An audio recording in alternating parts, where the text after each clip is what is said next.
Well, it's December 2007. We're on Elm Street in Champlain, across from the former Sheridan Iron Works, a place that's been closed for 20 years, closed but not forgotten.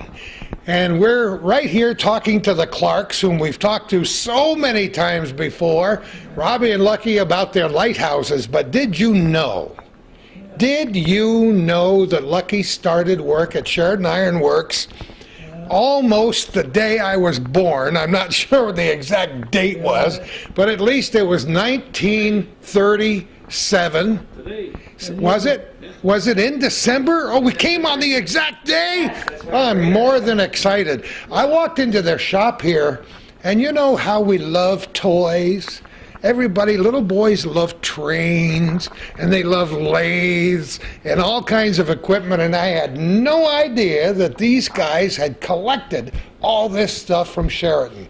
We got a lot of history right here because Calvin worked for Sheridan, and Lucky worked for Sheridan for a long time. We got pictures, we got stories, and we are going to have so much fun today. No matter how old you are, what gender you are, if you're interested in North Country history, especially Champlain, you stay tuned to this program today. We're going to have such a great time in Champlain. No history of Champlain would be complete without talking about the history of Sheridan Iron Works. And here is a well-thumbed, well-used copy of the book that Calvin had so much to do with, The Town of Champlain 2000, the photo history of the town and two villages at the turn of the millennium. Now, I want to read a little bit about this chapter involving Sheridan Iron Works so you can have an idea where it started. Before we finish today, if we don't all drop from exhaustion, we'll bring it right up to the present time. And John Zerlo wrote this one? Yeah. Okay, well, he ought to. His first diaper was probably changed right here across the street over in Sheridan, and we'll mention that too. There it is, John T. Zerlo, manager. All right. Whether it's the slick pages of Time magazine, mail order catalogs, telephone books, or embossed greeting cards, the Sheridan Iron Works in Champlain manufactured the equipment that put it all together. Essentially, once the printing operation had been completed, Sheridan machines performed automatically virtually all the necessary steps to produce a finished book or magazine. In 1854, Finley and Smith built a foundry on the site of the Sheridan Company, presently Kimpex USA Limited. It consisted of a two-story brick machine shop, 40 by 80, and a brick foundry building, 40 by 100, containing two cupolas. They made steam engines and boilers, circular sawmills, iron water wheels, brass and iron castings, stoves and pumps and car wheels for the Northern Railroad, which was later known as the Rutland. The years that followed saw changes in ownership and name. D. Finley and Company, H.W. Clark and Company, Champlain Foundry and Machine Shop, Champlain Iron Works, Sheridan Iron Works, the Sheridan Company, and finally A.M. International. In 1880, the Champlain Foundry and Machine Shop was purchased by Averill and Kellogg, and they produced primitive bookbinding machinery used in the graphic arts industry. And the T.W. and C.B. Sheridan Company acquired half interest in the company in 1887, and a short time later became full owner and changed the name to Sheridan Iron Works. In the several decades that followed, Sheridan book coverers, bookbinders, case makers, and presses became the standard equipment of printing establishments, as well as widely used in key industries such as the automotive, leather, chemical, and kindred trades. Most of the corrugated cartons, where am I? I got lost here. Most of the corrugated cartons coming from a burgeoning packaging industry were made with Sheridan cutting and creasing presses. The Sheridan metal stretch forming press for airplane metal panels played an important role in World War II. I didn't know that. Every major aircraft manufacturer in the country used this Sheridan press.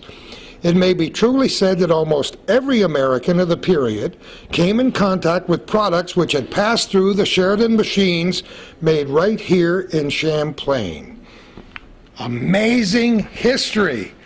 And that just scratches the very surface. So we're going to get into it, and we're going to talk with a guy that started here. Wait a minute, by this time, and we're doing this at 1:30 in the afternoon, you had already had a half a day in that first day, right? Yeah. Did you start early in the morning on that day? No, I started right at 1 o'clock. Oh, you did, so you had 30 minutes in by now. Right. Now, are you, I know you're more than 23 years old, and I think you're probably pretty close to 91. I am 91. Are you really? And proud. I'm 92. And yeah, I guess we're all going on 92 if we stick around long enough. Are you a Champlain boy, Lucky? Well, I was born down in Summit, New Jersey Oh, in 1916. And my dad moved up here to Champlain in 1917. So, and they came up on the Rutland Railroad. did they really? From New York City. Oh, boy. Right. But why did he come up here? Well, my father's brother. We got a picture of him here. I think Right. right there. All right, is this it? My father's This is brother. LeGrand L. Clark. LeGrand. Okay. Now, when We'll get a shot of it. LeGrand took over running the Sheridan Company, TW and CB Sheridan Company. Oh, okay, we got it. We got it locked in there, yeah. He married the daughter of one of the Sheridan men, which was TW Sheridan. Right. He married his daughter, and they had several children, of which 4 of them. I don't know how was there more than? Huh? Well, he married Louise Sheridan, Yeah. right? And then they had a son. I had 4 sons. What was 4? I think so. Four sons, There was right? one son that I knew, and he was named LeGrand Lockwood, and they called him Lee. And they were going to call my dad LeGrand Lockwood, but he was born just before, and so So you missed out. Dad became, he reversed it, and Dad became Lockwood LeGrand instead. LeGrand. I like Lucky a Right. whole bunch better than all that stuff. Right. So anyway, 1916, you're only a year old when they came up here. Right. And I spent my whole childhood right here in Champlain. Not a bad place to grow up, right, Lucky? Well, it was a pretty nice place. Yeah, I guess the air must have been good if you made it to 91. Right now, this house right here used to be across the road. Come It on. used to be right in front of the Sheridan Iron Works. You gotta be kidding Yeah, it me. used to be right in front of the Sheridan Iron Works. And you and your father picked it up and moved it over here. No. No, it stayed there it stayed there until 1941. They moved it from over there to down here, where it is And presently. if you look here, you can see the clapboard. This is the old part of the garage. So they separated the garage because obviously you couldn't move a structure of that size without making some separations. And so we've added on to both the north and the south side. But like I said, you can see the clapboard matches the house out there. So it gives you some idea of the lineage of the... So they were both moved across the road right about the same time in the 40s? Yes. 41 and 42. And the reason why they moved the house, my grandmother died in '39, and her wish was to build a brand new home. And she had the drawings and everything. And they bought this lot that we're on now. It was just a vacant lot. And the hope was to build a house, but the war broke out. And with the war coming on, the materials were limited, supplies, so they had to make do with what they had. So they moved that house instead. And that little house way over there, I think Kelvin can just see it out the garage window. They put that up first. They built that. They built that house, and like I said, she died in '39 before they had a chance to get things established. But that's how we got over on Elm Street here, where we are now. Isn't that, what great stories. Can you imagine what that must have been like, moving that house across the road? It was a hell of a job. It must have been They a came big down breath. here, and then they came across. They actually went over the top of those maple trees, believe it or not, that are in the yard, because they were just little saplings at the time. So it gives you some idea how big a tree will grow in 60-some years. So That's truly amazing. So you started work there in 1937, Yeah. and your dad was your... On December 13th, 1937, at noon, at 1 o'clock, I started working for the Sheridan Company. Now, your dad was a boss there at the time? Huh? Was your father a boss over there at the Oh yeah. My dad was one of the main men that run the plant, and So did you always know you were going to have a job there as you got a little older? yeah. I started in 1937, and then in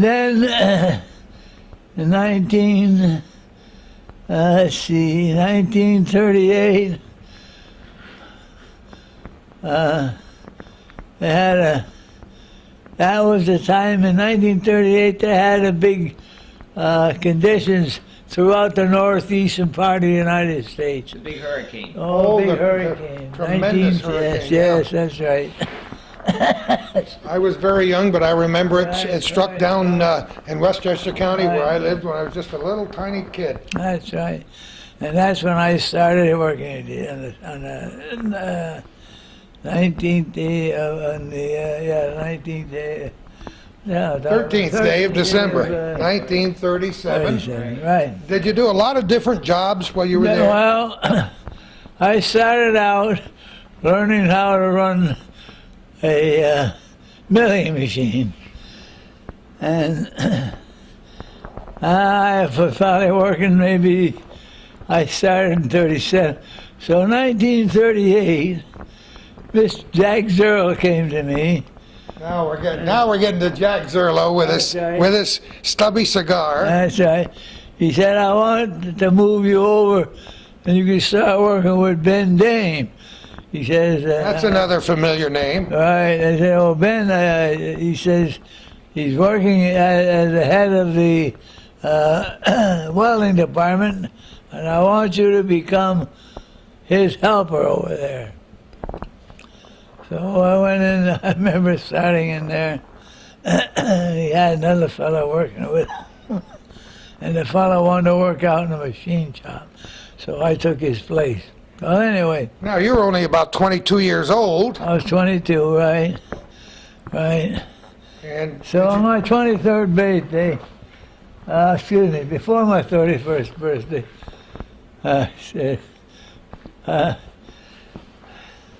which would be in 1938, my mother got sick. And she died August, either 3rd or the 4th of August, 1938. 39 days. Oh, 39, yeah. that was a hell of a blow to me. It must have been as a young guy. Yes, yes. So anyway, that very same year, the Sheridan Iron Works, during that bad hurricane, what we're talking about, hang of storms came up here that year, and it blew down one of our chimneys up the shop. No kidding. Oh, we had a hell of a time. Wow. So they had me, Herbie Earl, I don't know if you ever heard of Herbie Earl. Herbie Earl. No, I Herbie don't- Earl worked for the company, and they wanted him to go up and cut the top of the stack off, but he didn't know anything about I think I would run the other way. welding equipment, you know. So anyway, I ended up going up there. He put up a Come on. big ladder up there, and I went up there and I cut. How tall was it? Oh, about 100 foot. I Oh cut the my top of that God, stack. Come on. Climbed a ladder and cut the top of the stack? Yeah. cut the top of that stack off. No fear. Oh my No God! fear. You get that right? What happened, Corey? The hurricane had bent. In other words, just like your arm Sure. to bend it down, so they couldn't get any draft. So he cut off the part, so at least they had draft again. And then after that, they did, got in a whole crew and finished, redoing the stack. But he did the initial work so they could get things running, and So you had to use torches to cut it off? Oh yeah, that a hell of a time. How did you cut it off without getting killed? Well, it's one of those things. You hold on to a ladder with one hand, and you got your torch in the other hand. Yeah, I got my and you go torch up in the this other, and I got ladder, my sneakers on. and you I'm cut running off. away. What a hang of a job! Cut the Oh, top of my, that stack my, off. my. Oh my God! So they needed volunteers, you and you, huh? You were That's the one. right. Herbie Earl was going to do it, but he didn't know enough about how to handle the equipment to do it. So I went up and I cut the damn thing off. Ah, my goodness. Yeah. So you were in like Flint Herbie was after that. good too. You were in like Flint after that job, right? Yeah. So anyway, after they got the shop running again, everything working again, then we all went back to work. Now that's 38. Now in 39, I was working with Ben all that year, and 40 up to, up to 1940 or 41. Then they moved the house, and I helped my dad do different things around, besides my job up at the shop. By the way, in those days, we had some good men up there, very good men. I'd say in about 1940, 41, 42, we had, must have at least 300 workers Oh, no kidding. up there. I did not know there were that. Oh, yes, yes, Wow. right.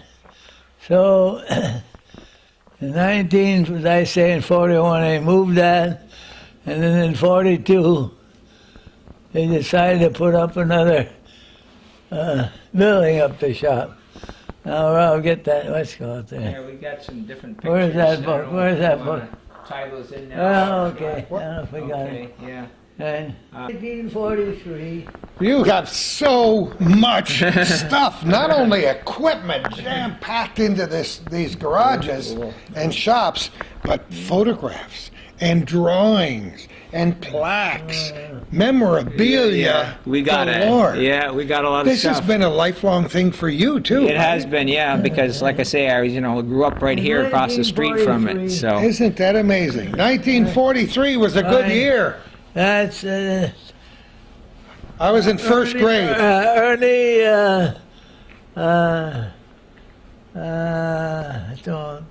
Ernie Lavoie and I got involved in going in the service. So we left I think it was March 43, and we had to go down to Albany to get enlisted. And then we come home for about 2 or 3 weeks, and they said, "Okay, you guys are heading for Albany. Want to go down in the in the bus."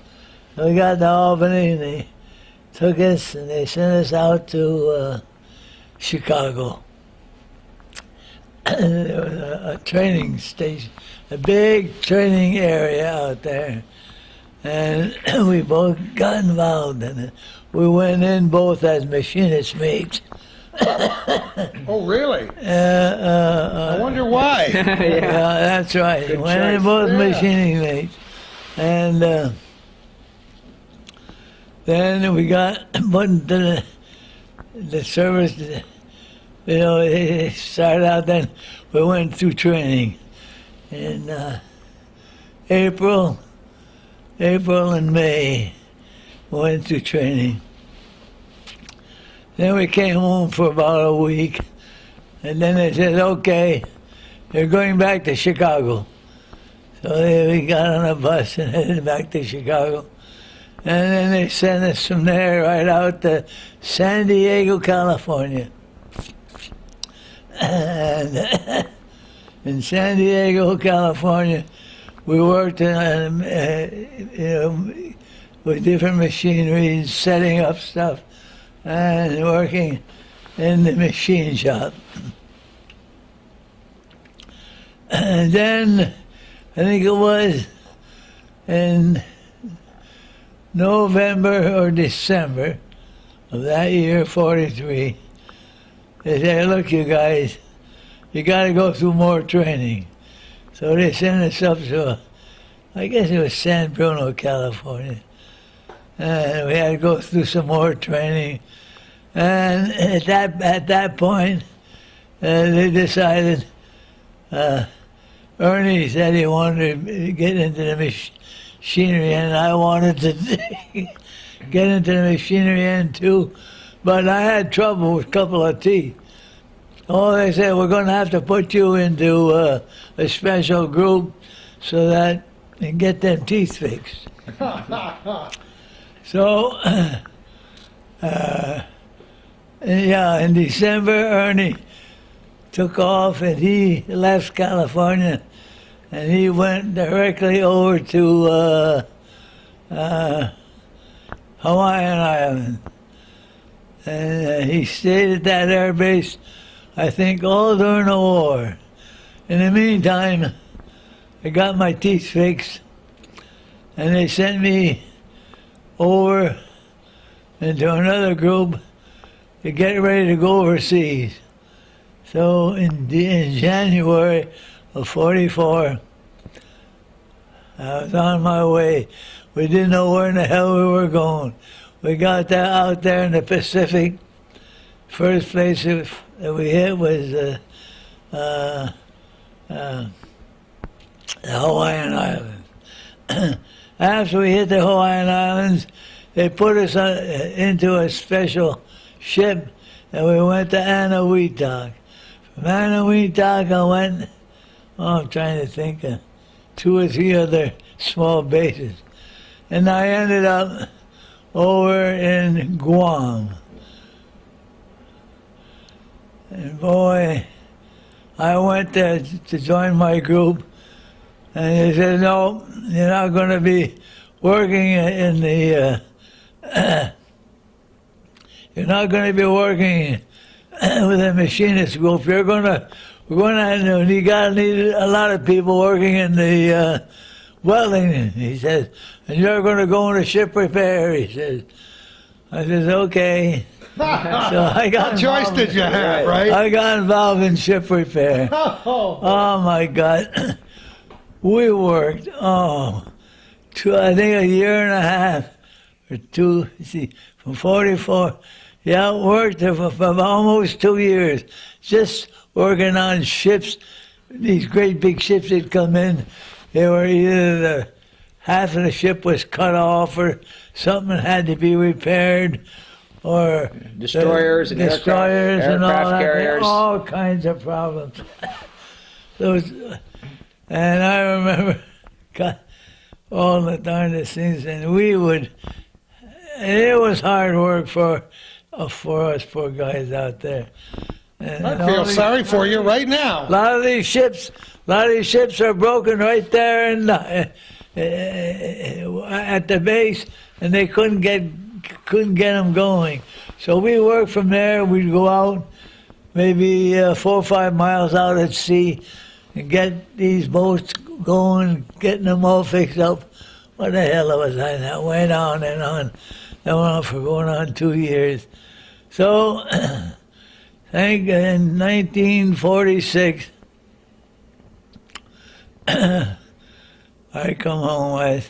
The war was over. You were glad to get back here in Champlain. So I got out of there in March. I headed home aboard another ship. It was April. It was about May before we got even back to the shores of the United States. What the hell of a time. So you made it back home finally, and did you Boy, go back to work? I'm glad to get home. Did you go back to work right away? No. I took the summer off of Oh, 46. you did, huh? Took And a little vacation? I started in November Did you? when we went back to work. Same job? Did you go back to the same job? That's right. Isn't that amazing? It is. In 47, I started back. Well, November 46. When 47, I worked in the welding department, and I worked 1 year. And in 48, I joined my father in the purchasing department. Oh my God! Is that a good thing or a bad thing? Well, that was a good thing. Was it? Oh yeah, it changed my everything up there. Changed, and by now, 47, 48. Oh hell, we were busy. Oh, making big sheet stretchers, and all kinds of equipment, man, that you can't believe. Special presses. We even got into what they call the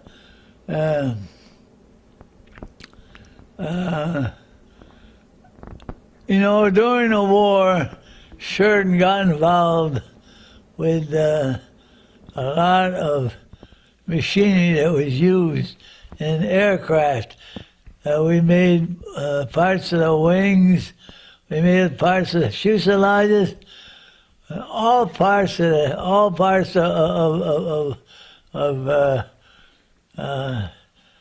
the assembly, for that.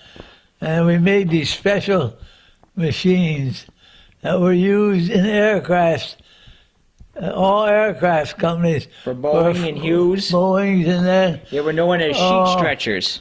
Yeah, for how to make these parts. And we made the machinery that did all that work. And they also did, a lot of that work was also done in our Eastern plant. We had this plant in Eastern Pennsylvania. A lot of that stuff came out of there.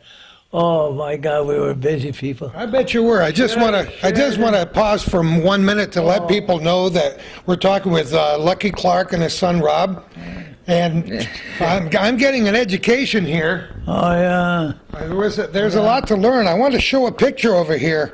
Rob, tell us what this is. This is an actual drawing, Right, this isn't it? is a drawing. It says cupola location. We talked about cupolas in the beginning. Right, Or and cupolas, right, if you will. right, and you can see them on the building here to the side, be to my right, and it all shows where Cherry Street used to be. There's still a part of it right north of here that still exists. But the plant expanded and expanded, and it actually took over the street, and they actually eliminated that portion, which would be the southern portion of Cherry Street. And anyway, like I say, the house was moved so they could do that. So that I can show you here, maybe. Yeah. On that, right? So it was over in this area, and this building now occupies it here. You can see the building there that they put where the house was. And because the house was one of the tenement houses for the people that used to work there, because it goes back to the 1800s. And like I say, we've moved it, and it's been modified since. But that gives you some idea of what it looked like during that time period. How fortunate it is that you were able to save so many of these things. It is. We were really lucky, and I kind of amazed myself that, looking at this stuff, you don't realize different things that my dad put away, and I'm digging out now that, if he hadn't have thought to save it, we wouldn't be talking here today about it. But it's all very meaningful. Everything has to do with something. Some of these postcards. What's this right here? Right. This was the old. This is going back early. Right. Really? Going back early in the 30s. 20s and 30s. Right. So even before you started this. Oh my God, yeah. But boy, in the 50s, in the late 40s, in the 50s, they put some big additions up the shop, all kinds of things. Well, you said they were busy. You said you were going crazy and you needed more space, right? Oh my God, yeah. I'm going to just see if. I don't have any of those. Yeah. How many years did you work at Sheridan till it closed? I closed until 1987 when it was 50 all years. done. And you spent 50 years 50 there. years, right? 50 goddamn years. Isn't that amazing? Yeah, yeah. Oh my God. Oh, Sheridan, boy, that was big Yeah. doing. Hey, Rob. Here's some pictures. Right? Okay, go ahead. What do you got here? This is, we were talking earlier. Let's hold it up so Calvin We can see were it. talking earlier before Gordy had a chance to, and Calvin got the camera on, but we talked about line shafts. This is a Oh, good yeah. example of the line shafts, and this would go back, you know, to the turn of the that's century. early. No kidding. Yeah, Really? 1900. Yeah, I think. Yeah. Okay. I'm just saying, and that lathe right there goes back to the 30s, and that time when, in other words, what they did is they added that drive on the top, that arm, so that they could, you know, so they could be still used today, because the line shafts obviously were done away with. So they That was steam power then, right? Yeah, that was all steam, All steam power. right? And And the type of machines that we built. right, these are some of the different ones. Man, oh, we put Isn't that amazing? Oh, But these are all back Right. in the 1800s, you think? He can tell you better. That's pretty old. No, Yeah. it's in the 20s. You think so? Yeah, in the 20s. Most of a lot of this stuff is in the 20s and 30s. It's hard for us to conceive of machinery that big, Oh boy. but it was necessary. Now, okay, let's tip this one up. Yep. That's a giant engine of some kind, right? Those are presses, I believe. That's a small one. That's yeah. Oh, that's a small one, he says. Oh my God. Oh, that's We amazing. made some stretches up there in the 50s, honest to God. What they used to do is the machines were so big they would actually dig a pit into the floor. And Calvin, I'm sure, remembers that. yeah. They would have a pit several feet deep, and in other words, a good portion of the equipment was underground. You didn't even see it, and what you saw above ground was even more impressive. But still, that's how big they were. Go ahead. Look at the size of some of Now, as you can see, that says sheet stretcher wraparound tension cylinder arm, Goodyear Aircraft FO 15220 TW and CB Sheridan Company, and that was taken in April of 1953. Just to get an idea how huge some of this stuff was. Right. Here's another one. Robbie, what's Right. this one? This one right here is of the stretcher, and it's on a big flat car. With All right, let's hold it with up so Calvin can get with a... triple axles. Wow. And these would be shipped out on the Rutland to wherever, to Chicago or, you know, whoever needed them. You know, we've been doing some shows on wind power, Noble Yes, Wind Power, yes. and we were amazed at the size of some of this equipment, but this is pretty big stuff. It is. It's very, You're very dealing massive. with here. Very massive. I think that's the plant that it was. I think that's the plant it was There's arriving at. yeah, another stretch press right there. The one it was arriving at. Here's the control panel. that's There's one of the control panels for the. Oh, that's cool. You ought to see it. Well, it worked all off of hydraulics. There's big pressure cylinders, and Are you this way? sometimes the sheets would actually snap, would break because they put too much pressure on them. You know, they stretched them too much, and they would make an awful racket, from what I've heard, when they'd break. You know, when they were adjusting the tensions to get it set right. You know, man, There's a lot of pictures in here. By the 50s, this I place was think- really humming, huh? I think it would be worth your while. We come There's a- back again. There's a picture of Boeing, of one of the Boeing machines. Yeah. Yeah, That's right. yeah. Of one of the Boeing machines? Yeah, one of the Boeing machines here, Dad. For Boeing, one that they did for Boeing aircraft. You just saved hundreds and hundreds and Yeah, we gotta go hundreds get of some of those pictures. pictures. And Yes. That big one, Jesus. You know, man, And you learned, did you learn all this by the seat of your pants, Lucky? How did you learn all this stuff? oh, Just by doing it? oh, by being part of it. You know, there's no other way. But, you know, this Gordy and Calvin over there. Calvin, there's a lot of stuff I'd like to show you and which we can incorporate in this thing. We'll do another But I chapter. haven't We've got done the 2 time chapters and 3 But I'd like chapters. to- And, Well, I'd like to get some of that big stuff. Yeah. well, you're going to be around for another 20 or 30 years, so, you know.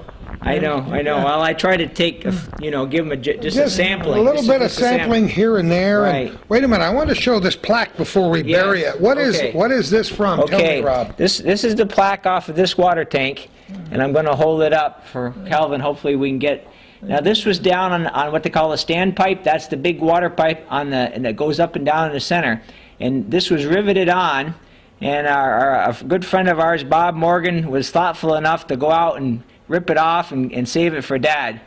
So he presented it to him when he retired in October of '87, making his 50th. Almost 50 years, short 2 months. That's incredible at that time. Yes. So much history and so many families directly involved with this operation across the Right. street. I'd like to incorporate some of this into stuff I haven't got time. Yeah. That's all right. We're telling stories today. We're just setting up the framework of this whole thing up here in Champlain on Elm Street, right across from that plant. But you've brought a lot of that plant right over here. Yeah, we transported it, I guess you could say. Just one at a time. Did you know this has been going on since you were just a little guy, right? Exactly, Rob? exactly. Yeah. When I was born, my dad was, trying to save different things that he thought were of interest, and that interested him, So, like I say, he's it's been a passion, and as well as a way to earn a living for him and my family for the most part. It's the lifeblood really of the community. And, it's a shame that it's gone, really, because, I often think, had I been older, not that I want to be older, but if I had been older, maybe they would have, said, hey, Rob, we'll keep it in the family and not sell it. Because the company was sold in 1964, when I was only 2. So when you're 2 years old, you don't have much input on things. Oh. So anyway, it was sold in '64, and Harris came in, and when they bought it, that was Now, that's a chapter that we need to talk about. Yeah. right. That's a whole another chapter. But like I say, our direct involvement is with the Sheridan Company, through the Clarks and so forth. So it was called Harris by the time you started work 2 years later, right? No, Calvin? it was still Sheridan. Yeah. In 66, right? Yeah. Right. And I think I'm trying to remember That's right. It was What all you- in the transition. transition period. Right. 64 to about 66, 67. It's a long process. And then it Yeah. became Harris, and then Harris Bindery, Harris Graphics, and of course an AM International bought them out 20 years ago. And there's still, I guess there's still some work being done, Heidelberg Press, and they're actually bringing back, or the last we heard, they were bringing back the Sheridan name because it was such a good, strong made product. You couldn't kill it, And they weren't really doing that great, I guess, so they thought if they could just reincorporate the Sheridan name, and like I say, I haven't talked to people that are in the circle to really know what's going on with the company lately, but I know there's still parts of the old Sheridan product, and, I wonder if there's anybody else on the face of the earth that started at Sheridan before your dad did. I would say he's I bet pretty you much, don't have too many friends that started before you did here, right? Oh, yeah, In there's a 37? lot of them that started. but they're gone They were now. all good men, too. They're all gone. Oh, that's right. You must dead be guys. pretty good stock, Lucky. That's I'll tell you right. that. To make it so long, Yeah. to have all those wonderful memories. Yeah, that's right. It is nice. We should let our viewers know that you had a little bit of a health setback earlier in 2007. When was that? In May 12th, yeah. In May. Suffered a stroke, so. But you're the Energizer buddy. You're the bunny, and you made it back out here through the snowbanks into the shop today. And it still makes you smile to think about some of these things, doesn't it? Oh, my God, yeah. So many friends, so many great memories. I think everybody who worked there has got a lot of nice memories of the place. I don't think there's any better memories than climbing that stack and cutting the top off. That's pretty much. You scared me to death just standing here in 2007. Yeah. It's a lot of memories over the last 70 years, and how fortunate we are to have come up here on the actual date when he started work there. I know. I saw Calvin the other day, and I said, Calvin, I said, what you doing on the 13th? He said, I don't know. I said, how about coming down and we'll tape that show you've been It's a talking lucky about. number, December 13th. Exactly. 1937, Yes. December 13th, And it's 2007. Wow. Well, he's got to last another 20 years. Well, We got yes. too much We got stories too to many, tell Too him. many things to talk about. Right. So you've saved a lot of the We got machinery. a lot more we can discuss, which I'd like to, but we've got to find those Gotta doggone dig pictures. everything Oh, out. they're around. They're around. Before we finish here today, Rob's going to take us around and show us some of this machinery and give Okay. it a little of the history. Because when I walked in here at 1 o'clock this afternoon, it took my breath away. And when you said, "Yeah, I spent a year rebuilding that, and I did this, and we saved that," how did you learn how to use all this stuff? Well, like I said, I worked with Mr. Ben Dame, and unfortunately he left us a couple of years ago, passed Yeah. away. But Ben was my mentor, a very good friend, a truly wonderful man. Unfortunately, he was crippled with polio, and didn't really hold him back, though, because he made all he could of life. And like I said, he has just a wealth of knowledge. And I know we used to always joke if we could do some kind of a Star Trek thing where we could transfer all that knowledge, because there's an awful lot of knowledge that I wasn't able to glean, unfortunately, that he still upload, download, that upload. he still had to offer, even in his twilight years. Yeah. So I, like I say, and then the rest I learned through what my dad showed me, and my own experience through trial and error. So. But it makes you both feel good to have this stuff around you. does. doesn't it? And now you take a lot of this machinery that we haven't shown you even here was manufactured right in our own foundry here. Right. We had, I think, some of the castings went up to Right. 11, 12 ton. Come on. For just one. You gotta be kidding That's me. right, 11 or 12,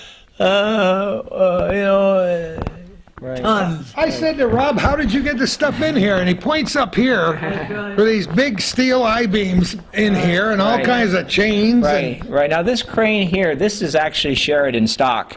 This came from the over the planer bay at the shop. Oh, it did? And what happened, how we ended up getting it, is they had moved it, they took it to Plattsburgh, and they had, I think we talked earlier, I don't know if we did it on camera No, or we not. didn't. Well, anyway, back during the later 70s and early 80s, when it was Harris, they wanted to have research and development placed down in Plattsburgh. And anyway, when they did, they had moved this crane up here at Champlain, over the planer bay, like I say. The planers are big machines, kind of like these shapers right here. Give you some yeah. idea what a planer is. Right. Only the bed is much longer than this room. Some of them, that's the small ones. But what it would do is it would shape the metal and so forth.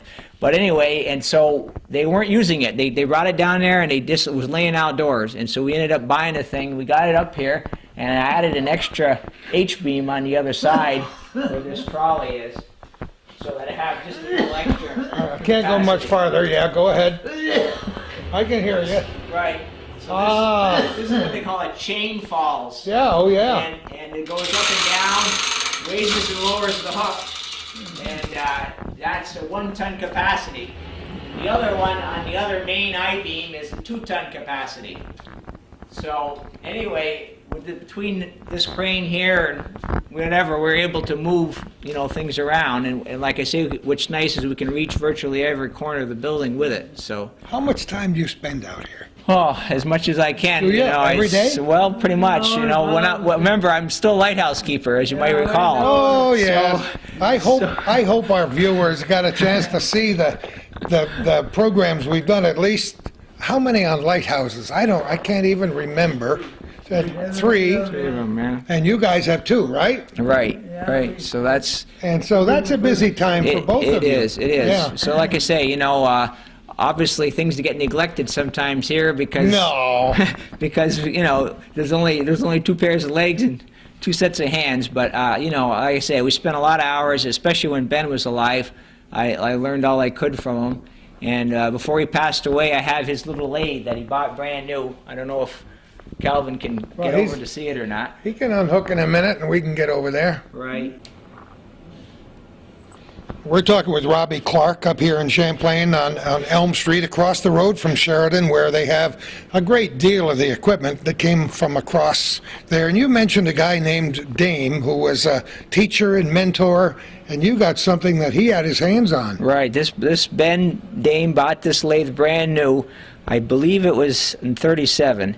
And it's an Atlas lathe made by the Atlas company, but it was sold through Sears and Roebuck. If you can believe that. And Sears sold a lot of tools and stuff, machine tools and hand tools, and they still do, but not quite of this nature, obviously.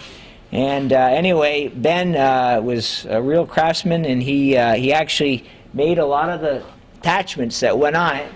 And this is a good example right here. This is for what they call collets. These are for holding all different diameter pieces, and these go in here like this. And he whittled this out of a solid piece of steel, and you can see he did all the threading in there. This is what's called knurling on here. This is for the grip, and what it does is this goes on in place of the chuck. This is a 3-jaw chuck. This screws onto here, and these collets go in here. And like I say, they're for very fine work. And Ben was very fond of steam power, and he actually built a couple small steam engines in his time. No kidding. Yes, he did. And we have one of them, and his nephew has the one that was completed. We actually did even the casting work. We had a little tiny foundry. He made all the castings, and I can show you some of that if you'd like to see it. And like I said, he added these drawers. These are all different tools that go on this machine. All various attachments, because the lathe is known as the king of the machine tools, because it can double not only as a lathe but as a milling machine. You can do a lot of milling procedures on this machine. You can rewind motors, the armatures and so forth. What they call undercutting the mica on the commutators. That's procedures that you do on electrical motors and so forth. And so, like I say, it's known as the king of the machine tools. So you like to come out here and just play? Well, yeah. Do you? That don't make me a bad fellow, I guess. No, it makes you a good fellow. But do you do any serious work for other people, or is this? Well, like I said, no, I haven't. I've done a lot of serious work. One of the most that you people are aware of are the lighthouses, and that is doing all the pedestal and all the solar framework. And all that type of thing, all the angle irons. That's more on the sheet metal end and the welding end of it. This is a separate entity in itself. You know what I'm saying? But my hope is to someday actually be an official business, but I'm not quite there yet. So you can open a veritable. This is a museum in here. Well, it is. You can open a museum and charge people $50 just to walk in here. This is truly amazing. Yes. I want to go back and look at some of the pictures and then more of the equipment that's in this workshop across the road from Elm Street. I don't know if you want to mention, we talked about Jack Zerlo.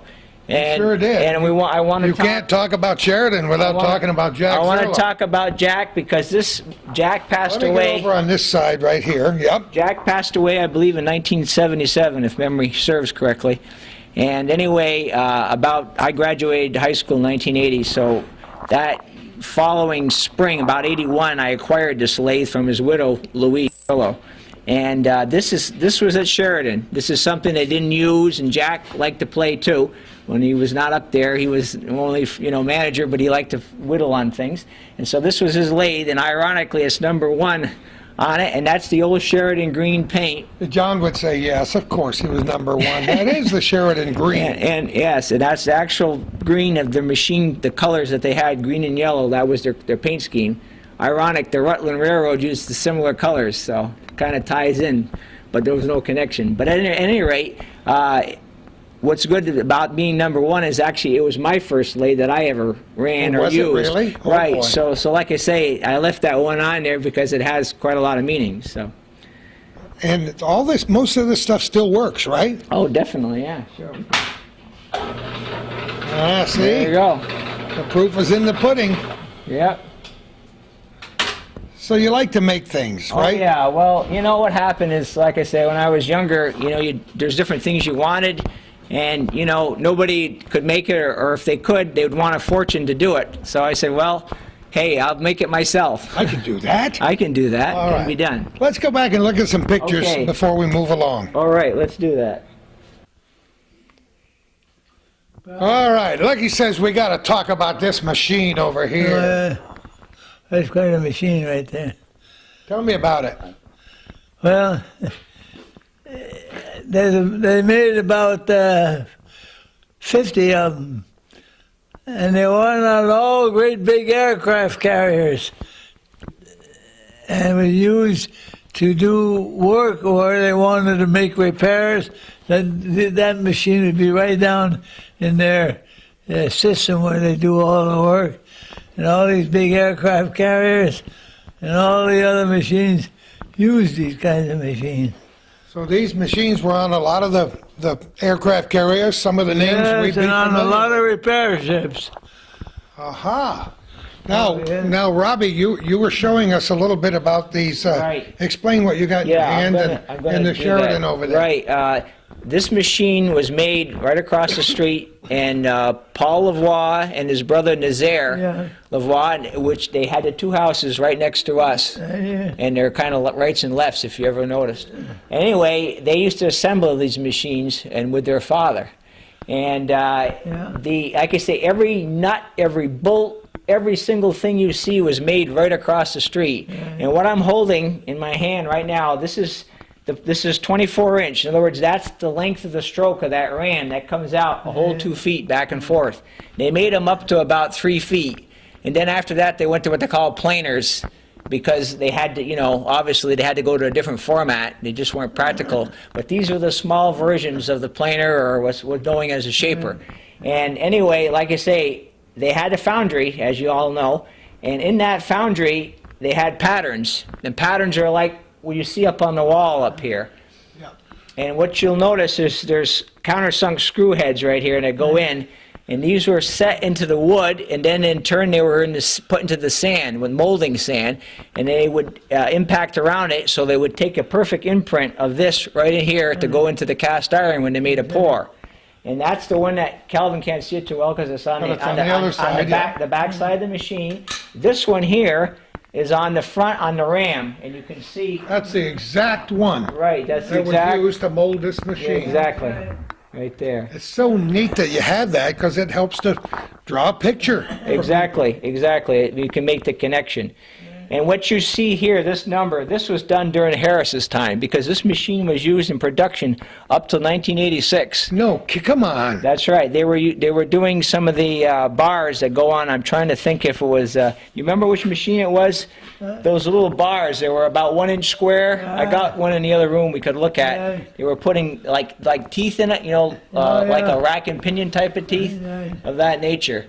I don't know if it was one of the binders. I can't remember UB, XB. I don't remember exactly. It would be the UB. Probably the UB binder. I think the Probably. UB. And it was being used, and the work would go right into the vise. This is a vise right here. This opens up right here, and you'd put the piece right in here. And like I say, this ram would go across, and this is what they call a clapper box. This goes back and forth. There's the tool, the cutting tool goes right into this tool holder, and that allows it to come back when it makes the pass on the return stroke. You follow? That's right. I sure do. Yeah. That's absolutely incredible. What a machine. But how old is this machine? Well, Would you guess? This would be about 60 years old right now, That's right. roughly. Really? Yeah, yeah, a In the little. 40s, you think? Yeah, huh? oh yeah, because all during the war they started them, and they had two left. I say this is one of the two. The other one was in Easton. I think somebody bought it down there, and they brought this one back up here, and this was out in the old foundry building at the time when we retrieved it. So And the others, you said there was about 50 altogether. Right, well, They made a hell of a bunch we of don't them. know what happened. The other ones. they probably all got scrapped. They probably were scrapped. I assume a lot of them were. I don't imagine this is probably the last one. I'm only guessing. There's a possibility. Wonderful pieces of history everywhere you look around this room. Right. Go ahead. What happened, Gordy, is the reason why these fell out of favor is because they went to what they call the Bridgeport milling machines, and they use a cutter that looks like a drill. It's called an end mill. And it was a lot faster. They could do a lot of things quicker. But the drawback, and what Ben always used to say, is the sharpening. You had to have a special machine, which I have in the other room, but a lot of people didn't have, called a cutter grinder, in order to resharpen because of the helix on the angle on the cutters. But these little cutters on these shapers are very, very easy to sharpen. You can sharpen them right on that grinder right there. Because the angles, you just have a pattern you can follow, and you can do it by hand. You don't have to have a special machine and special fixtures and holders. And granted, they're a little slower, but they get the job done, So now this was my first shaper, just to give you an idea. This is a 12-inch Sheldon. This comes out of the University of Vermont. And they had it over there, and like I say, they got rid of it because people were going to the milling machines. And how would you find it? How would you find it? Actually, another guy that had a sheet metal shop in Burlington, or actually in Milton, had bought it, Triangle Metal. And he bought it for a novelty, and he said, "You want that thing? I'll sell it to you." So I ended up buying that, and I bought another lathe, which I sold to another fellow up in Moores. And this was Ben's also. This was Ben's little shaper. This is a tiny one, 7-inch stroke, and they even had some you could run by hand. Had a hand thing that you could come on. For doing machine work. Yeah, for doing tiny work. And anyway, he had bought this, and there was a guy that had bought during the war surplus. It was a truck, and it had all this machinery in it. The guy didn't even know it. He bought it at auction. It was something that the Army had or something. You know what I'm saying? He bought the truck, and when he opened it up, there was a shaper was in there was a lathe, there was a milling machine, and Ben ended up buying this. Talk about treasures. And I think Herbie Jones, has got the milling machine, if I remember correctly. Isn't that wonderful? Now, before we go too much farther, Lucky and Rob, I want to show the other big pictures here that we haven't seen before, so we can fit them in. We'll stop for just a moment and set them up. Let's get those. All right, we're going to look at these pictures before we mosey out of the room. Okay. Who's this? This is Bernard Sheridan. He's the founder of the company. And I think Calvin can see those are the years that he was actually served as, CEO or president. 1835 to 1856, Right. huh? These were all on the wall over there at one point, Yeah, you think? these were all on the wall, yeah. Isn't that amazing? You hold the Yeah, back one, actually- I'll get this one, and Yeah. we'll move this one out of the way. Yeah. All right. Okay, and now this would be his son. This is his name was CB Sheridan.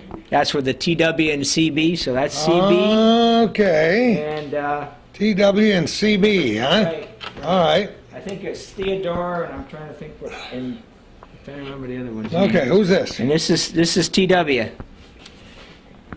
TW Sheridan. That's what he looked like. So this is, what relation is he to the last guy we looked at? Okay, they're brothers. Oh, okay, brothers. I got you. Right, brothers of Bernard, or brothers sons of Bernard. Yeah, okay, I got you. This is my great uncle, LeGrand L. Clark, and he became the president of the company, I think, in 1914, and he died in about 1959. But he was active right up pretty much to the end. He used to come up, I understand, on a train, and he'd come in through the boiler room, the back part, and he'd work his way through up to the office. No kidding. Yeah, wanted to see how things were going down. Checking the folks out, huh? Checking them out, exactly. Oh, that's wonderful. There's so much more to see. We're going to tool around the building and have a lot of fun for the rest of our program. I'm just going to show on this one other picture. Okay. We've got, we were just talking off camera about the, if you look closely, I think Calvin can see it, right in here where you enter the shop. That was the old entrance, and Jack Zerlo's office was right in here, and purchasing was right there. So when you'd walk in, their telephone operator was there, and then you'd go, there was a little hallway, and then you'd go in, I'd go see my dad, and you'd be sitting there. My grandfather was there too, previous to that. And what we've got here is one of the glass cubes. When they did away with that, when that's all been, redone, it's all wall-to-wall plant now, building. This is one of the cubes that of the glass that were in that little semicircular area where the entranceway was. This was very popular to use this kind of stuff in building. Yep. Every now and again, you'll still see it in Yeah. modern building. It's nice to save one of those. Right, you know, the actual ones, so. Yeah. We got a lot more to see, and we're going to do it, so don't go away from your TV. I'm right next to the stove. It's nice and toasty here. I told Lucky, don't sit down. Your rear end will get fried. All right, what are we looking at here? Okay, we talked earlier about Ben Dame, and one of his hobbies was making model steam engines. Right. And anyway, this is the base for the engine. And like I say, they're all, I think it was 1/8 scale I think he was using at the time. In other words, the real one would be 8 times, you know, the size of So that. we had to make models Right, out of wood out of first, wood, right. And then what Okay. these do, Gordy, these go, this is just a small example of the bigger one. In other words, it had to be bigger, but this is what they call a flask, and they're in 2 halves. In other words, your sand would go all around. The piece would go inside of this flask, like a box, if you will, and they pack all the sand around it. And then this part here is for what we call the flywheel. In other words, this wheel would sit up in here like so. I see, right? Right, Gotcha. and then the cylinder, the steam cylinder, would be mounted on the top here vertically, and then this is what they call a walking beam engine. So this is Of course. for the mold for doing the walking beam, and like I say, these all go into sand. And what happens is when you get done, well, this is one we did out of lead. It come out quite well. The final ones, you want them out of brass. You did some aluminum casting.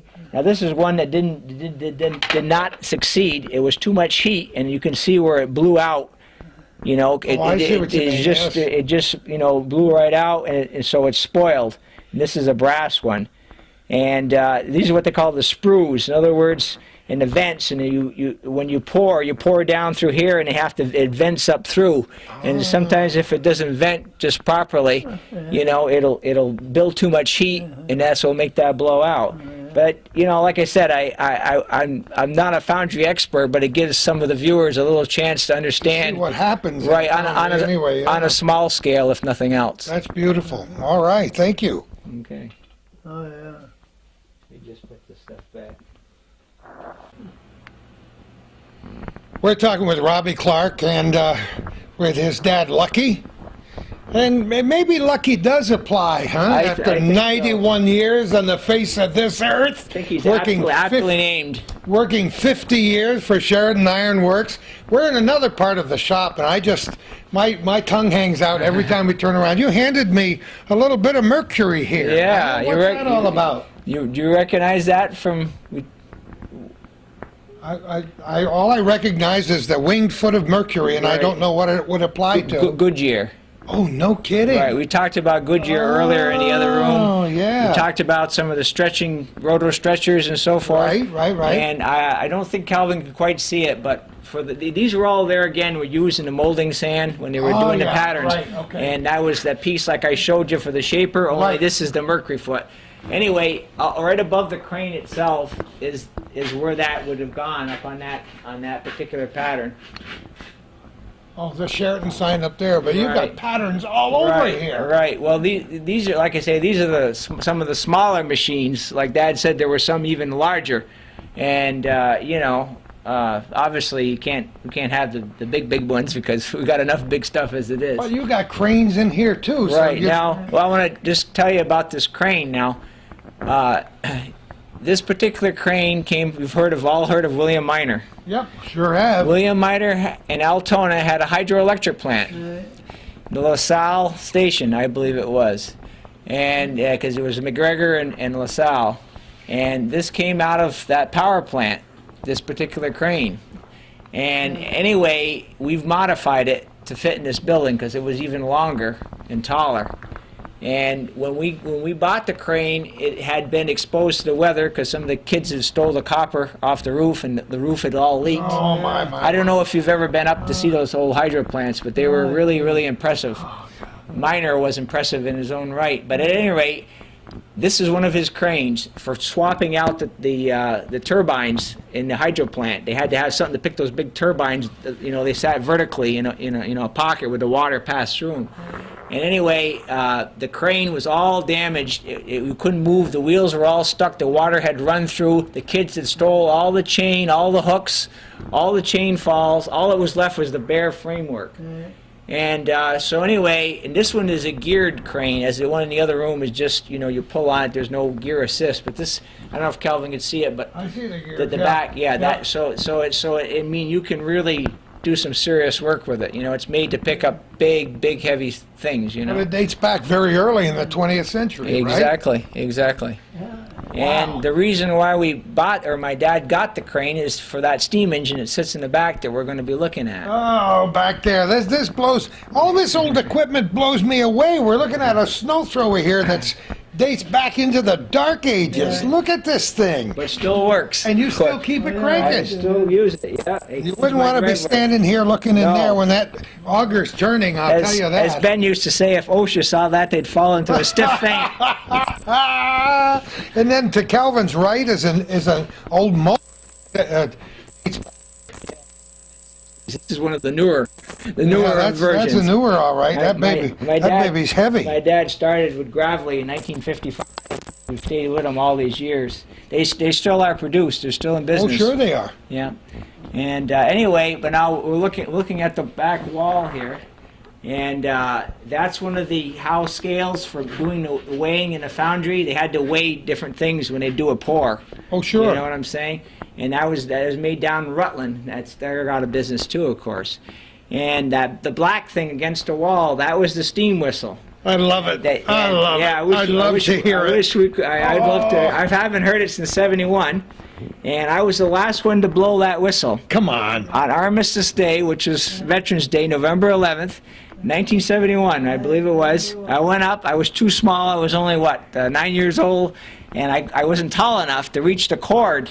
On the side, there's an arm Sure. that was attached to a cable Gotcha. that went down through the roof, Yeah. and then you'd pull on that, and that would actually let the steam go up through the column.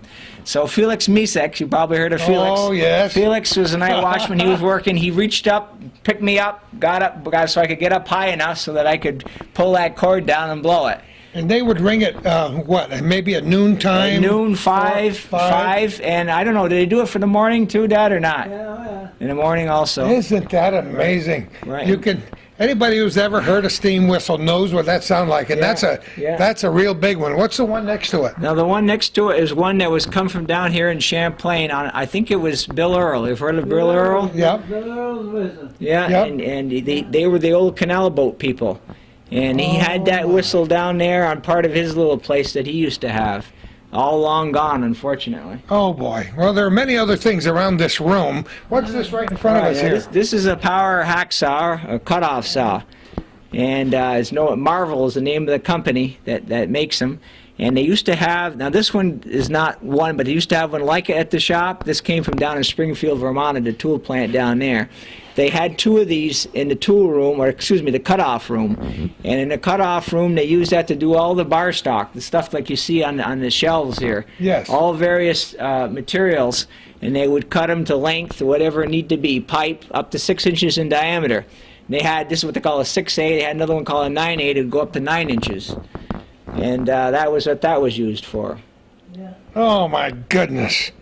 Okay, now let's move around and look at some other stuff. I want to look down at that steam engine, but Okay. as you see anything here that you want to talk about, just let us know. I want to just see if I can find, if it's, by golly, it's handy. What do you know?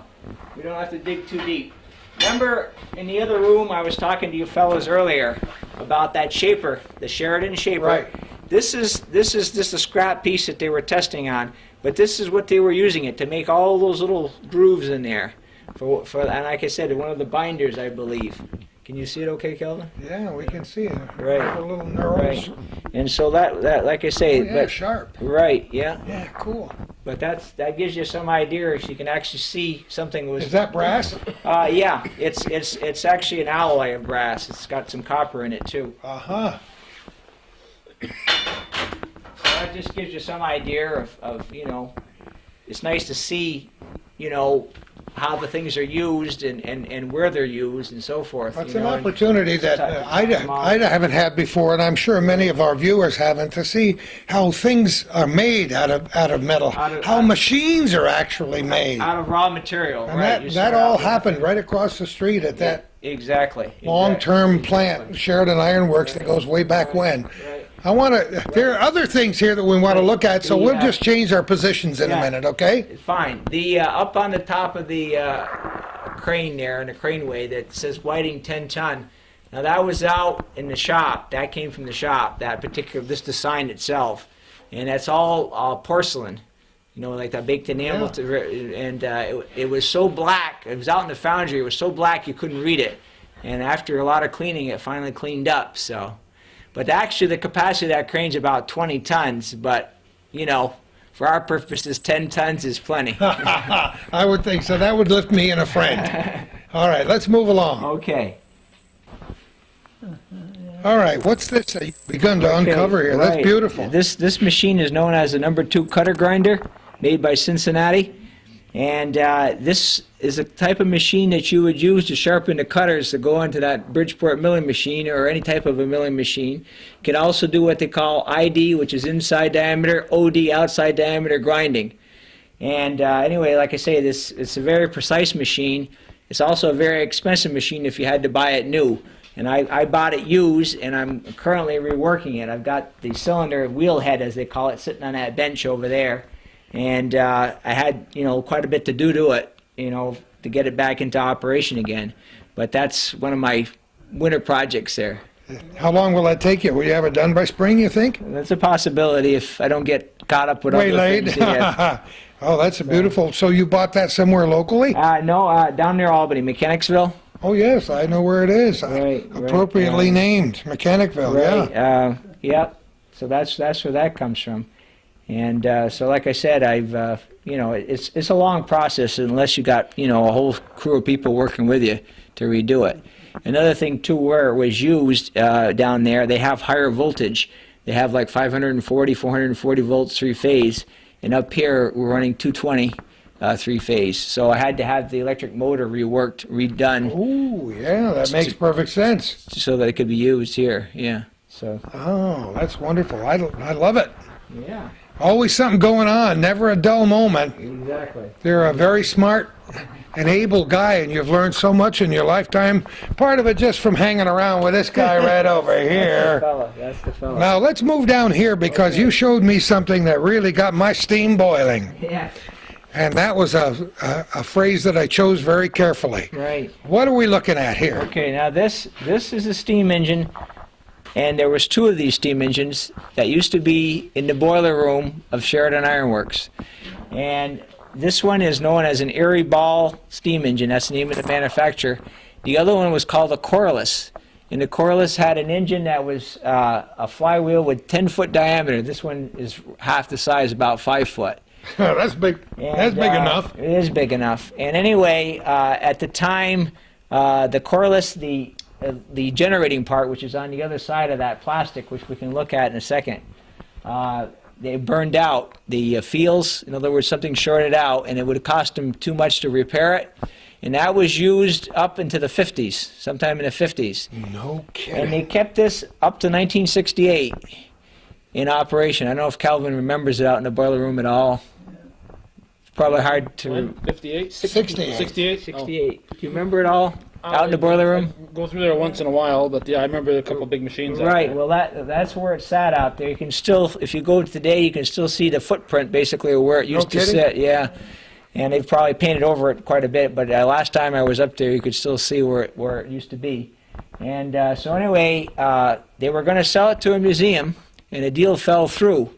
And so Dad says, "Hey, I want the doggone thing." So we got it, and Vic West brought it with his big front-end loader, payloader, and it was all boxed up. All these were all in pieces. The flywheels in two halves, the lower part of the base, all the panel boards were all separate. I don't know if Calvin can get in here while the camera is going. Well, I can. What we can do, Brady. Yeah, we'll take the file. Oh my goodness, look at this thing. Talk about a mammoth machine. This is incredible. I hope we have some young people in our audience today, because this is kind of amazing. I want to look at it first of all from this side, Robbie. This is Yes. so neat. Right. Now, this is a project we were working on with Ben. And this is back, like I said, when I was, 10, 12 years old. We got started, and, so I started really young, being exposed to machinery, pretty much in the blood. And like I say, it's never been 100% put back together. These are what they call, right behind Calvin on the corner there, what they call the bearing caps. Down on the side, yeah. These go back over. These go back over just to cover this machinery back up. But anyway, this is, like I say, this was the flywheel, and this was the actual governor. It was a leaf spring type governor.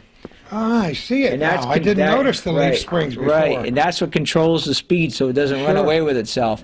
Now, over where Dad is, just above him, right where his hand is, that's where the steam would have come in on the actual steam engine when it was in operation. And what we have on top of that silver thing with the two balls, that is known as a flyball governor. Yes. Now, the reason why we got it is for show. It's just more impressive with it, you know what I'm saying?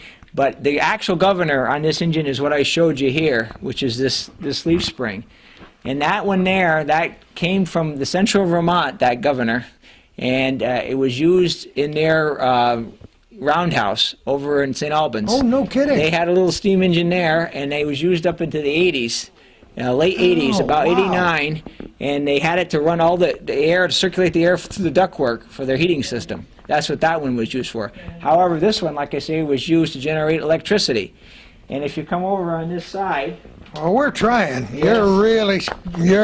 You're really making us go through the gauntlet here. Okay. you'll see this right here is the generating unit. It's made by Crocker Wheeler.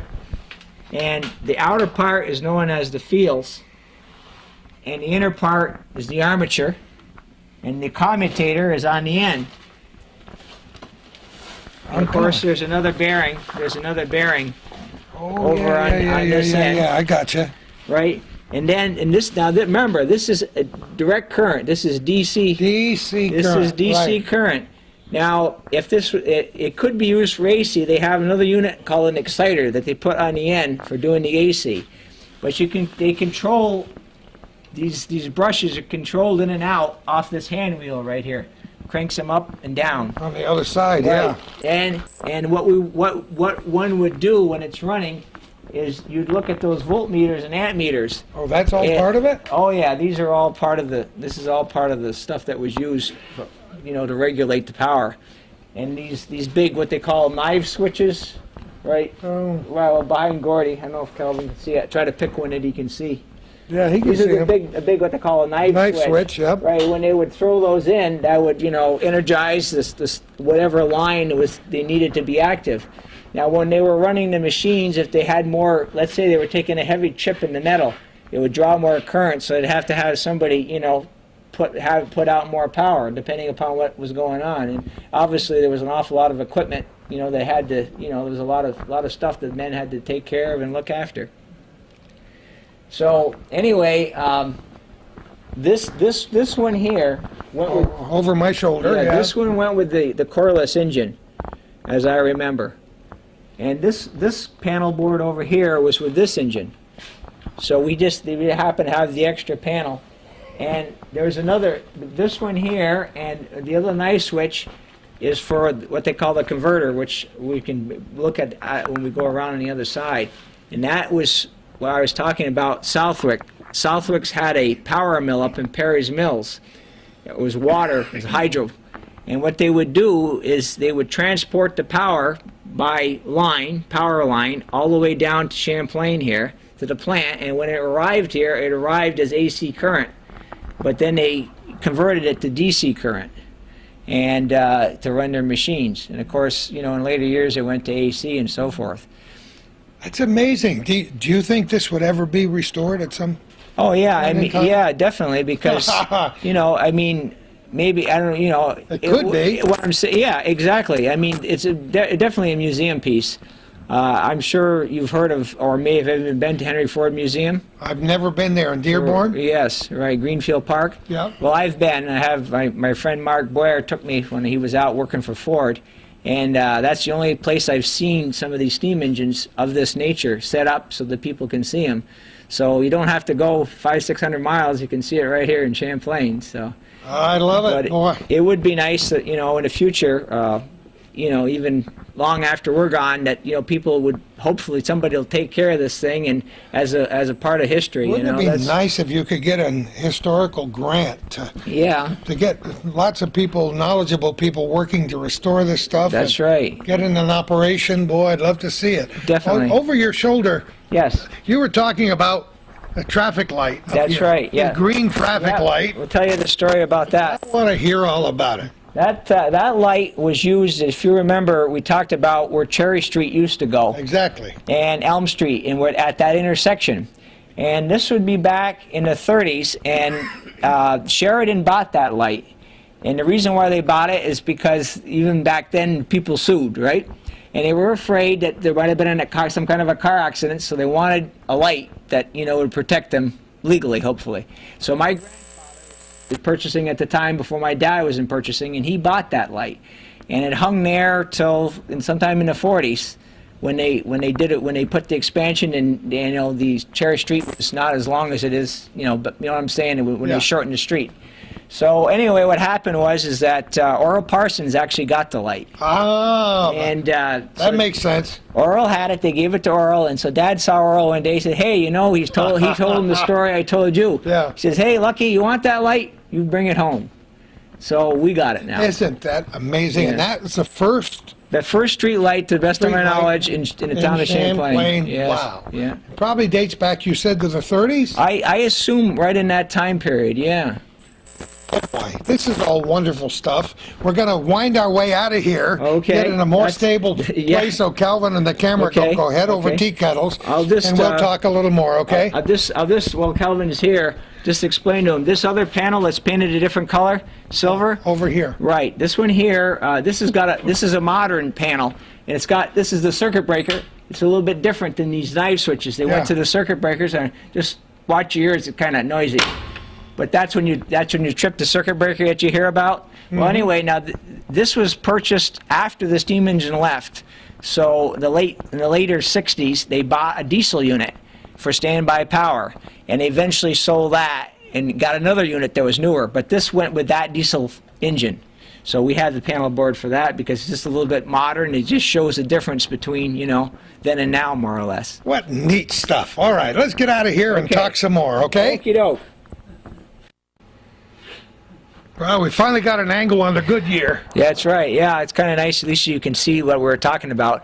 I think Calvin can see where Mercury's foot's at. You can see just to see between the good and the year. I can see where it is. Yeah. Right between the good and the year. There's a lighter spot. Right. And that 9A4, that was a number that they would reference. You can just see it's upside down and painted kind of green in the right-hand corner. That would be a number that they would use for the shops, records as to, if they needed to go get that pattern, they'd say, hey, okay, guys, go get 9A4 and bring it out. We got to mold it, I can't even imagine how much green paint they went through across that street there. Several buckets. It became world famous Sheridan Green, huh? Yeah. And still is today. It is. Yeah. All right, let's move it. It's pretty hard to compress such a long and rich history of a place like Sheridan Iron Works into a 90-minute program. Exactly. But you've done a masterful job today. We've winged it. I'll tell you, we have flown by the seat of our pants from the very beginning today, Rob. Since the first time I met you, I knew you were a very special person, and you've shown it here today. We love the word passion, and we love people who have passion. Obviously, your dad has instilled that in you, having started work at Sheridan Iron Works on December 13th, 1937. 70 years ago today. And I yeah. was born on June 15th of that year, so I was just a little tiny guy at the time. Yeah. So you grew up hearing the stories, Right, exactly. Yes. and actually you grew up going across the street to check yes. the place Oh, out. many, many times, yeah. You were familiar with a lot of the names we mentioned here today. Yes. Fortunately, got to know a lot of these people, Right, or of them, you know. or of those people, Right. almost intimately from your dad's stories. And from Ben, and like I say, Ben had so many great stories to tell, and like I said, as he used to say, I wish you could have known him. You know, that's what he used to say, and I was trying to think of one that's always got a big kick out of, and he used to say, I think it was one of the cast irons that worked up there. I don't know if it was related to Calvin or not, and he used to say, you know, when you get a nice south wind, it's warm. And when you get a north wind, it's cold. He'd say, well, that's the south wind going back, he'd say. I like that idea. The south wind going back. Yeah. Well, you know, with the exception of a stint in the service, Right. this has been your dad's life Right. and ancestors before that. Right, That go all the exactly. way back into the 1800s. Right. And when our viewers will take time to put all of this into perspective,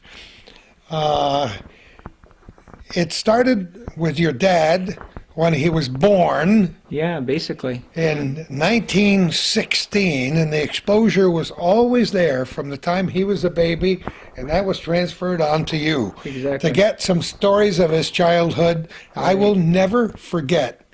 I have a vivid imagination.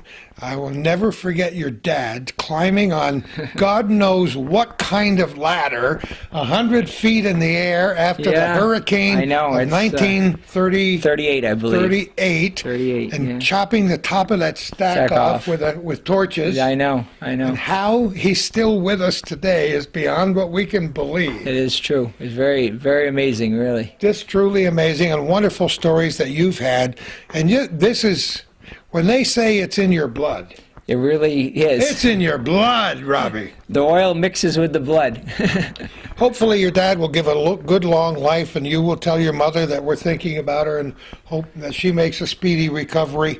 What would you like to accomplish in the next 50 years or so? Next of 50 your years, life? if I can live, my grandfather, my mom's father, lived to be 22 days short of his 100th birthday. So, See what so you I got say, going doggone on? it, I got to make 100. I got to hold you out for got this to. extra 22 There's days. no question that you will. No, seriously, Gordy. I'd like to see between the lighthouses and the things we have here.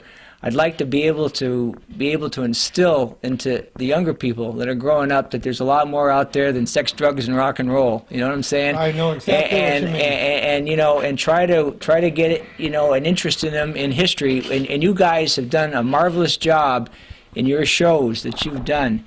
You know, and hopefully, like I said, there's be more people that will tune into those shows, and you know, and be able to, you know, just have an appreciation for all the wonderful things of the past in our community. that can go on into the future. You know, the past, like I always said, the past is a good foundation for not only the present but for the future. If you have a good, rich belief in what happened in the past and what those people thought and did, then I think that, you know, it makes a good foundation for the future to continue on. I couldn't have stated it more eloquently. I want to thank you, young man, for inviting us into your life today. Well, that's I will all. never forget the stories you told me today. Robbie, we got an awful lot of stuff, but you know, it takes some time. Well, you just, Oh, it's a I think we beautiful did pretty machine. good. We filled an hour and a Yeah, half. I know what you mean. I know. And you have great stories. This is a chronicle. This is an historic chronicle that we've made here today, but there are lots more. And you must accept the mission of getting more of this stuff down Yeah. for future generations, right. because you're going to live a long time. He's going to live a long time, and hopefully we'll all be around here for a long time. But after that, then what? Yeah, This stuff's going to be sitting here, and what's going to happen? I know. So you have to get it written down. That's right. We got some of it on tape. Right, That's which is a right. good You- start. You You know? gotta, That's right. we gotta just get a tape recorders going or something and just let him talk for about Well, 16 days or Like I until he say, gets tired out. I gotta thank Calvin because he always said, well, we gotta get your dad on film, and I'm very thankful in more words than can express that you guys were able to do that today. Because, History thanks you. Those school kids will thank you. I think they ought to show this in every 4th, 5th, 6th grade class in Champlain from now till the end of time. well, who knows? Maybe they might. This is, we've talked a lot about the wonderful communities here in Clayton Right. County and That's elsewhere in the right. North Country. We are Yeah. so absolutely fortunate Yeah. to live in this place That's in right. this day and age. That's We may right. gripe and complain when the temperature That's falls right. down to 2 above. We Yeah. are fortunate. But we All- don't get many of those 1938 hurricanes around Thank here. God for No, that. right. Thank God for that. Yeah. And we do have wonderful people, and you folks have proven that right here in Champlain, New York, on Elm Street, across the road from what used to be Sheridan Iron Works, Yeah. you got the salt of the earth. What's over there now? Well, there's basically storage. They have warehousing. storage.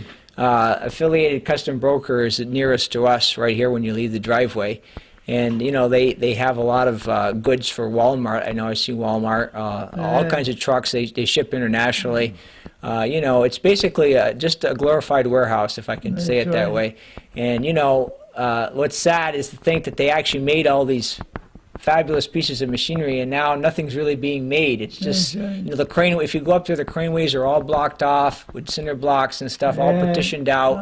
It's just going just a sad skeleton of what is. was. But you know what? History is written in chapters. Yes. And who knows what the next chapter will be. Who knows? But you know what, Lucky? They can't take those wonderful memories away from you, can they? That's right. 1937, 70 years Yeah. ago today. Today, yeah. Just absolutely fantastic. Thank you both. Yeah. Thank Best you. of everything for the holiday season as we're doing this, Been a right? pleasure. Always a Yeah. pleasure. In December 2007. Good to see you. I hope you all loved it half as much as we did.